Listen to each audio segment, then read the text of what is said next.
जय श्री राम भक्तों, जय श्री बालाजी महाराज, जय माता की। कैसे हो आप सब? आशा करते हैं कि सभी जो हैं सुरक्षित ही होंगे और बालाजी महाराज माँ अम्बे की कृपा आप सभी के ऊपर बनी हुई है।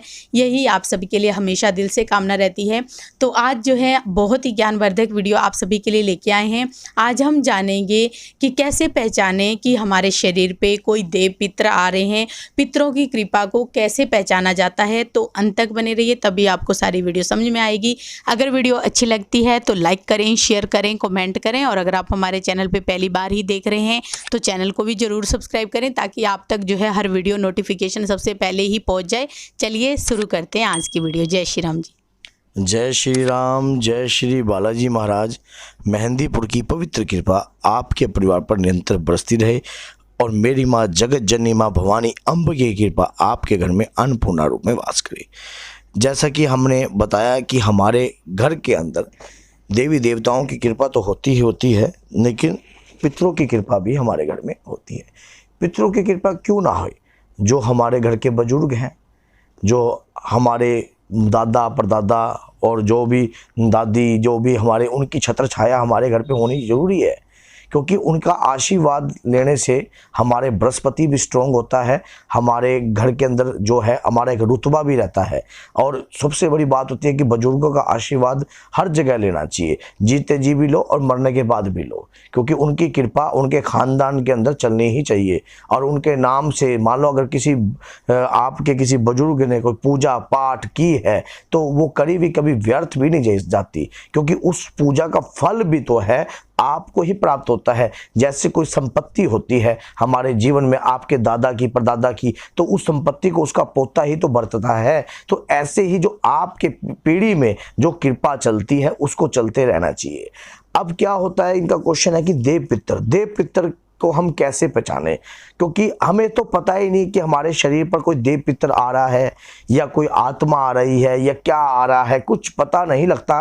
कई बार क्या होता है कि हम हर चीज़ को एक ही जैसा समझ लेते हैं। अगर कोई चीज़ शरीर पर किसी भी प्रकार से आ गई तो हम सोचते हैं कि ये जो चीज़ हमारे शरीर पर आई है ये नकारात्मक ऊर्जा ही है। तो इस प्रकार से नहीं होता। जब भी शरीर के अंदर देव पितर का आगमन होता है तो भगवान के प्रति जब हम पूजा याचना कर रहे होते हैं तो उनकी जो शरीर में आंसुओं की धाराएं जो हैं वो निरंतर बहती हैं। शरीर का कोई अंग फड़फड़ाने लग जाता है। शरीर के अंदर कहीं ना कहीं शरीर के अंदर एक ऊर्जा का प्रवेश होता है और वो जो उस खानदान का जो भी कोई पितर होगा या उस खानदान के ऊपर जो वो कृपा बनाए रखा होगा तो वो उसी खानदान के किसी व्यक्ति के शरीर में ही आएगा और उसी व्यक्ति का शरीर पकड़ेगा। इसी प्रकार से क्या होता है कि देव पितर का आगमन शरीर के अंदर होता है। उसी तरीके से जब हमारे परिवार के अंदर, जैसा कि जो कम उम्र की आयु के अंदर जो भी व्यक्ति, जो बच्चे वगैरह जो मरते हैं वो ऊत पितर में गिने जाते हैं, जैसा कि मैंने अपनी पिछली वीडियो में भी आपको बताया है। तो उन्हें भी एक किस्म की देवशैनी की उपाधि प्राप्त होती है। ऐसा नहीं कि ये जब एक देवशैनी की उपाधि इस प्रकार से प्राप्त होती है और एक अगर आपके द्वारा बोया गया हो, मान लीजिए आपके परिवार के अंदर कोई कंटिन्यू भक्ति करते करते अपने शरीर का त्याग किया गया हो, तो वो जो पितर होता है वो देवशैनी का ही पितर माना जाता है। उसकी परिवार के ऊपर जो कृपा है कंटिन्यू चल रही है, तो ये भी एक देवशैनी की उपाधि है। तो ऐसे पितरों का जो वस्त्र होते हैं वो येलो कलर के होते हैं, जैसा कि मेरे पीछे का आसन। उसकी कृपा परिवार के ऊपर कंटिन्यू चलती है और उस कृपा को बरकरार भी रखना पड़ता है। शरीर के अंदर हमारी पूजा याचना करते वक्त ऐसे जो पितर होते हैं अपने उग्र रूप में नहीं आते, अपने भक्ति और भाव के रूप में आते हैं। जैसा कि आपके परिवार के अंदर हनुमान जी की पूजा हो रही है, कंटिन्यू पूजा चलती है, याचना चलती हैं और कंटिन्यू जो आपके खानदान में लगातार चौथी पांचवी पीढ़ी लगातार करती आ रही हो, तो जिस भी पीढ़ी ने उस पूजा को करना चालू किया होगा तो वो भी एक श्रेणियों में बदलते जाते होंगे।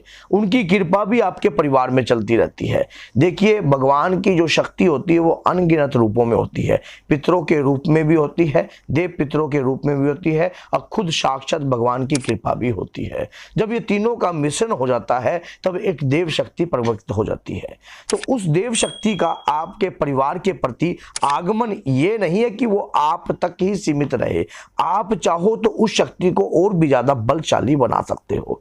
ये बलशाली जो बनाने के लिए जो सही तरीका होता है, सही गुरु का सानिध्य में रहकर ही कार्य होता है।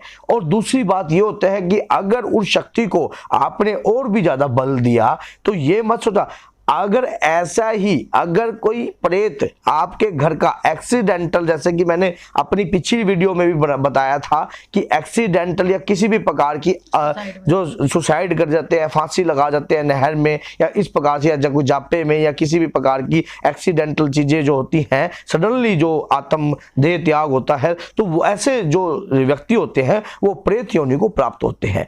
जब वो प्रेत योनि में होते हैं तो अगर वो शुद्ध हो जाएंगे तो आपके घर के प्रति उतना ही कार्य करेंगे।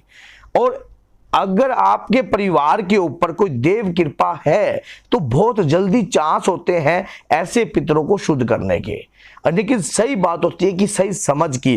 पहली बात तो ये होती है कि बहुत कम चांस ये भी होते हैं कि ऐसा कोई व्यक्ति सुसाइड करे या ऐसा कोई कांड हो जाए।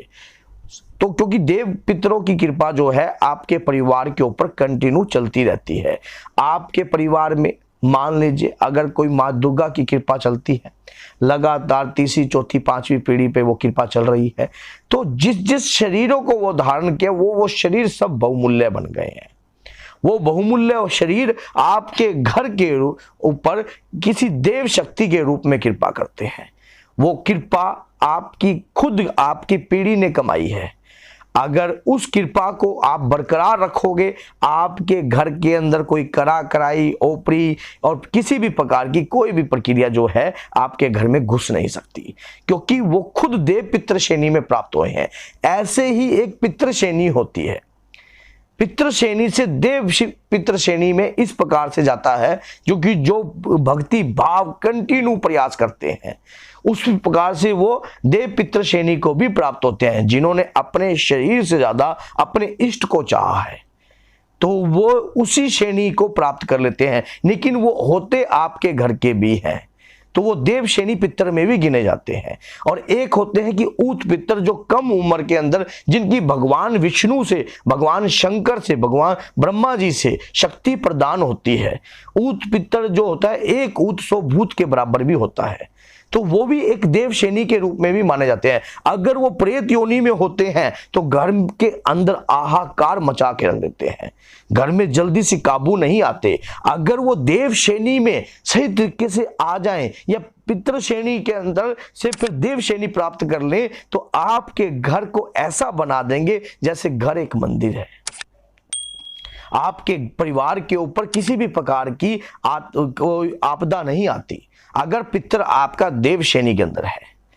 तो ये जो मैंने आपको कुछ बताए हैं लक्षण, और इस तरीके से आप खुद महसूस करके देखिए। आगे हम ये भी वीडियो बनाएंगे कि पितरों की पूजा किस तरह से करनी चाहिए। हाँ, आगे जैसे आगे जो अगली जो हमारी वीडियो है वो जल्दी ही जल्दी एक अमावस्या के ऊपर आएगी कि आपके पितरों को बलशाली हमने बनाना है, ताकत देनी है और बहुत ही ज्यादा ताकत उन्हें प्राप्त हो, और ताकि आप भी उस वीडियो से बहुत कुछ प्राप्त कर सको। तो इसीलिए अगर आप चाहते हो तो 11 बार जय श्री राम का जरूर बोलना और साथ में देखना कि गुरुजी वीडियो जरूर बनाना।